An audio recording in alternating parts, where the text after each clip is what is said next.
Hello guys, welcome to 5th generation hobby shop and shout out especially kay Sir Cylon.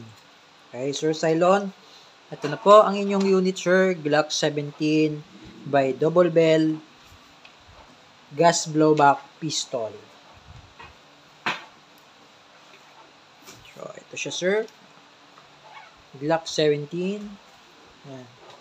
So, itong Glock 17 na to, pwede mo siyang lagyan ng red dot sight. Yan.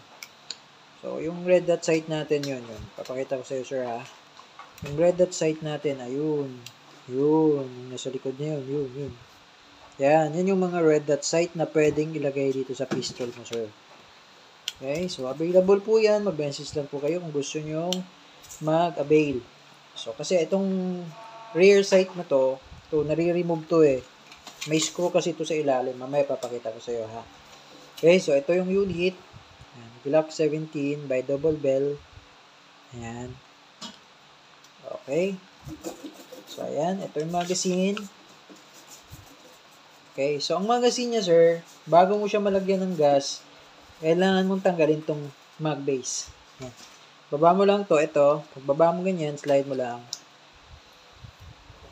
At makikita mo dyan yung kanyang bulb. Yan. Yan yung bulb. Ito yung Allen screw.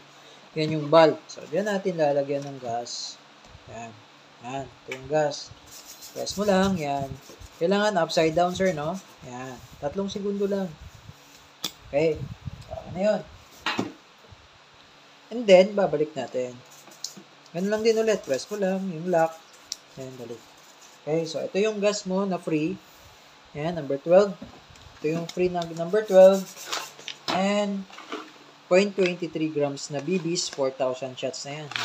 Napakadami na yan. Okay, and then meron na siyang extra loading nozzle. Ito yon. Yan. Ito yon. Yan. Loading nozzle yan. Ito yung extra. May extra siya. Okay. Okay, and then meron siyang cleaning rod, pwedeng panglinis sa sa barrel, yan. Panglinis, lalagyan mo siyang tissue para malinisan mo. Then, pwede rin siyang panundot ng bara pag na may bumarang bibis. Yan. Ngayon, babaklasin natin, sir, no? So, kailangan pag babaklasin nyo po, walang magazine. And then, kasan nyo muna. Yan. Pagkakasa, itong disassembly latch, ito po tawag dyan disassembly latch. Magkabilaan po yan, yan. Kailangan sabay po siyang ibababa. Pag isa lang dyan ang nakababa, hindi mo siya matatanggal yung slide. So, kailangan dalawa. Yan, baba natin. Yan. Yan, nakababa yan, dalawa. Okay, kailangan nakababa yan, dalawa. And then, pag nakababa yan, dalawa, yan. Nakababa. Yan. Pwede mo siyang paluin. Pag isa lang dyan ang nakababa, ayan, makikita nyo, pag isa lang dyan, yan, pag isa lang dyan ang nakababa, merong haharang yan, naharang yung koonti, So, kailangan dalawa, yan. Okay. So, ito yung internals. Then, ito pala, hindi pa po ito kasama, sir, sa package, Hindi pa po siya included. So, kung gusto nyo mag-avail na to, ito yung tinatawag na lubricant. So, tulong po siya pang lube sa mga metal parts, lalo na dito sa part na to. Kasi parang ito yung pinaka railing niya, sir. Sprayan nyo lang siya dyan.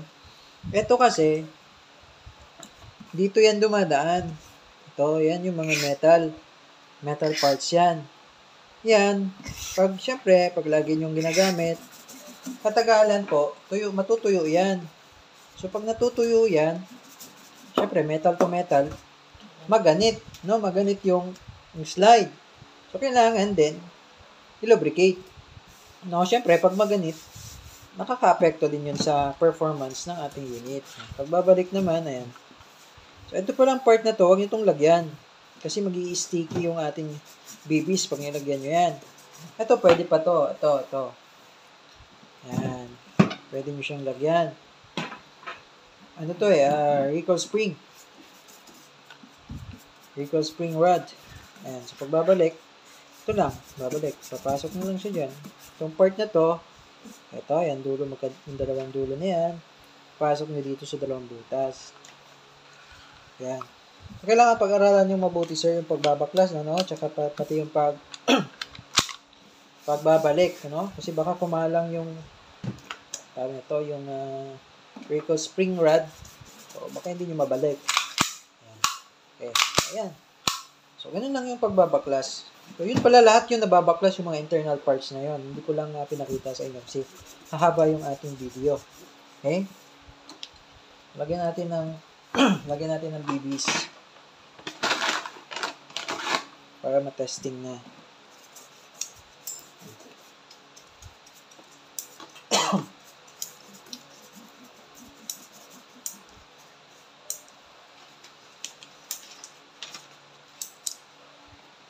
Sorry. Okay? So, ayan.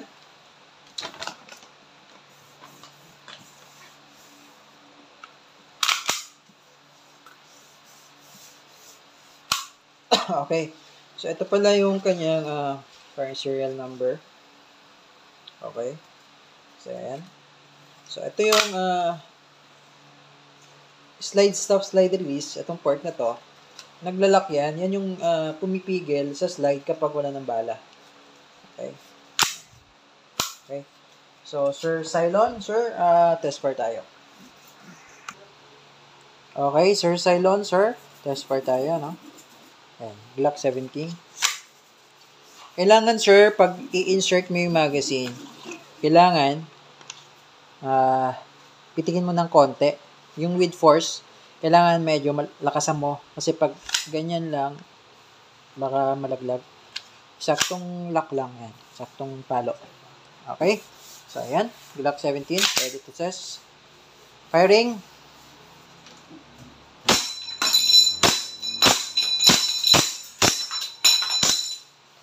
Oops.